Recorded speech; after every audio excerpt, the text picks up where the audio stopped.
Welcome to Fitz Factor, the show where you learn how to master the stock market with Dan Fitzpatrick, the stock market mentor. Dan is a savvy trader. He's featured regularly on Fox Business, CNBC, Investors Business Daily, and SiriusXM Radio. In this podcast, Dan shares his insights on trading, life, and attaining long-term success in the market. Now, if you want to improve on something, whether it's trading or pretty much anything else, you need to track it. Basically, you need to take an assessment of where you are right now. There's an old saying, I don't know who said it first, but I know Ray Dalio has said it, a few other people who are actually pretty wealthy and successful, that you can't improve what you don't measure. And think about this for a minute. Aside from trading, these various apps, MyFitnessPal, you can measure your calories, your protein, your this or that. The only way you know whether you're on the right track is to be tracking it, make your entries and all that. It works really, really well. How about the activity app on your Apple Watch or on your iPhone? This keeps you accountable for you need to close such and such a ring. Get up one more time and take 5 steps and you get to close the move your ass ring. And then also Pillow, which is a real discouraging app for me because I'm basically an insomniac. Pillow tells me how many hours I've been sleeping and what my quality was and all that. And so when I wake up in the morning and I see the ring is not even half closed, it's like, hey, congratulations. You got 3 hours and 56 minutes of sleep, and the sleep quality was 59%. It's really pretty tough when I got to look at that and say, well, it's better than yesterday. But at least I know what my measurements are, and I know that I need to get more sleep. The same thing with body fat scales. I could go on and on. How about blood work? If you want to be healthy, you need to be taking regular blood draws.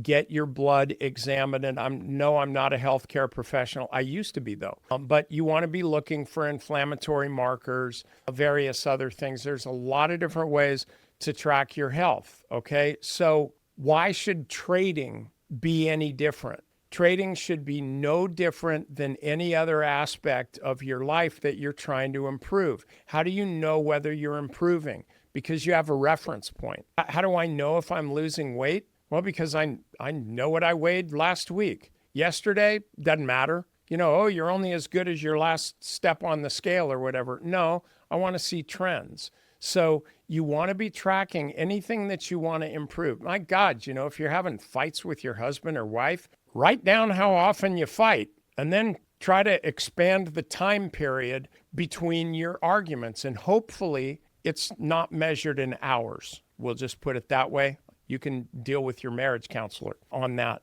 But all of these various aspects of your life, you also just want to be journaling. I journal what my activities are. Right as soon as I finish doing this, I'm going to the gym to work out. And I'll write that down so I'm accountable for what I do. Now, with trading, these are the things that you really need to be focusing on. How you track these that's on you. But what you want to be doing is you want to be focusing on your batting average. Out of every 10 trades, how many times do I make money? How many times do I lose?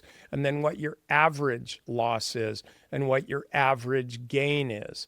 Ultimately, where you want to get to is expectancy, trading expectancy, meaning how much based on the activity that I've been trading at, not what I hope, not what I intend, not counting that one crappy trade that I want to forget about or something, but based on your true activity, how much can I expect to make on my next trade? You can come down to a number on that if you're tracking it correctly. And you can use Trade Track. That's an app that I developed for people. But if you want to, just go on ChatGPT and ask Charlie, that's my nickname for my guy. Ask him, say, how do I get trading expectancy? They'll tell you. It's not a secret, but you need to know what this is.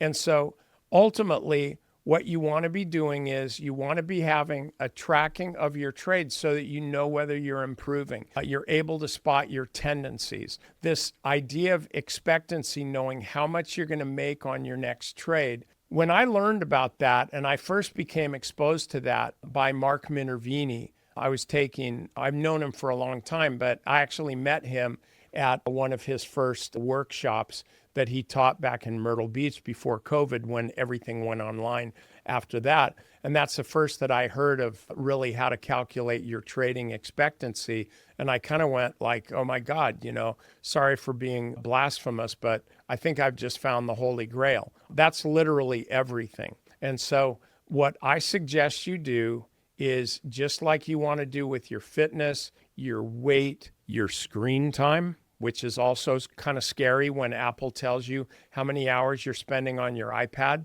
or on your iPhone. By the way, here's a little trading tip here.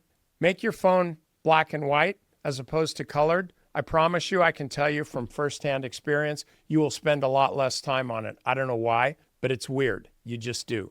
Anyway, that came from tracking my phone activity. So the bottom line, though, is this.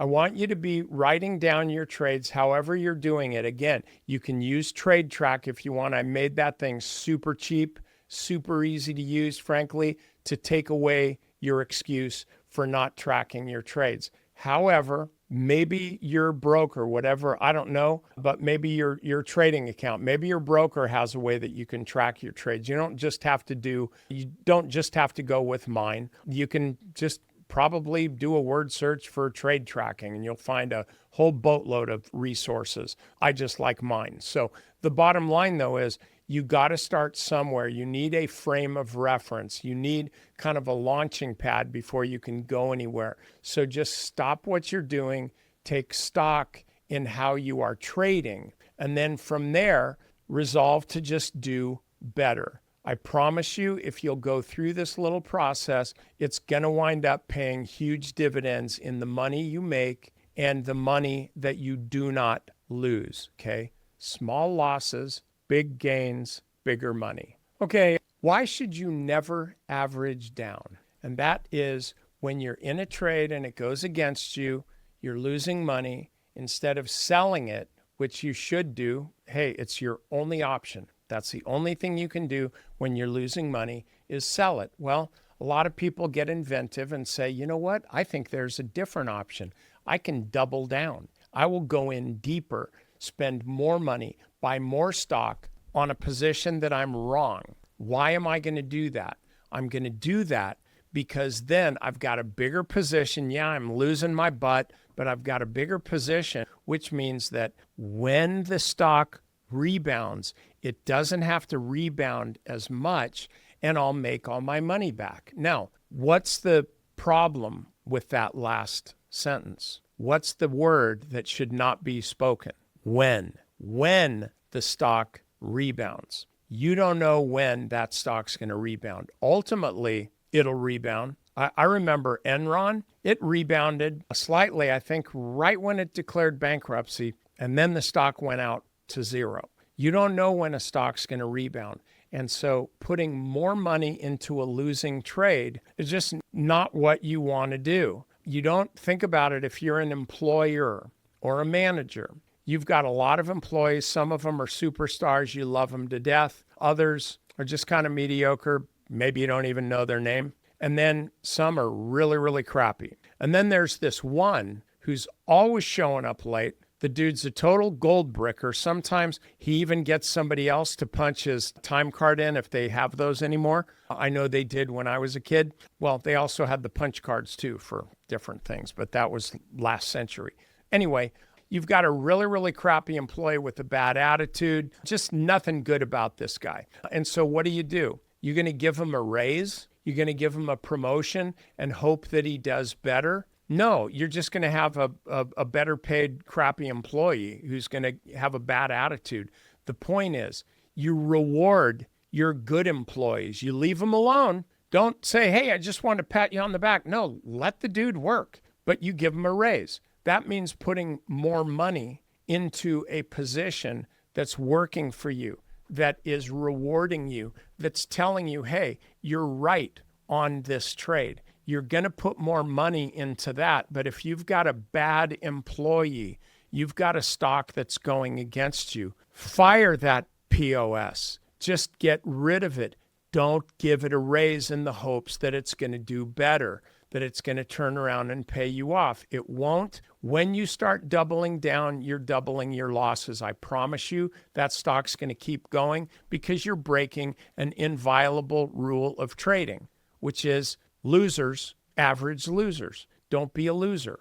Good traders add to winners. Look for confirmations. Once you're in a stock, it should start paying you off. I think it kind of depends on the style of trading, but for my style of trading, I really need it to be working in my favor like within 3 days. If it's not moving well in 3 days, then I'm probably just wrong about the trade and I'll close it out. But you want to be averaging up because the idea is, and Mark Minervini has said this many times, you want to be, when you're trading your best, you want to be your biggest. When you're trading your worst, you want to be your smallest. In other words, the way you're trading should dictate your position size. But if you're losing money, that's not a good thing. So your position size should be smaller, not bigger. The real goal here is consistency. Consistency with results that start with a process. I'm probably tired of hearing me say this, but you've got to have a process. You always have to be rewarding your winners. And part of that process is if you've got a loser, cut it loose. If you're not doing that, you can think of yourself as a gunslinger. You may be fast. You may be, digging yourself out of some holes every once in a while, but sooner or later, that gunslinger is going to wind up laying in the dirt dead. Don't be that guy. Be a businessman. Mind your numbers. Keep your gun holstered. Never average losers. And I promise you, over time, you're going to be a winner. Seriously, it's only a matter of time. You can do this. Just don't keep making the same mistake again and again. Substitute good actions for bad actions. You'll make more money.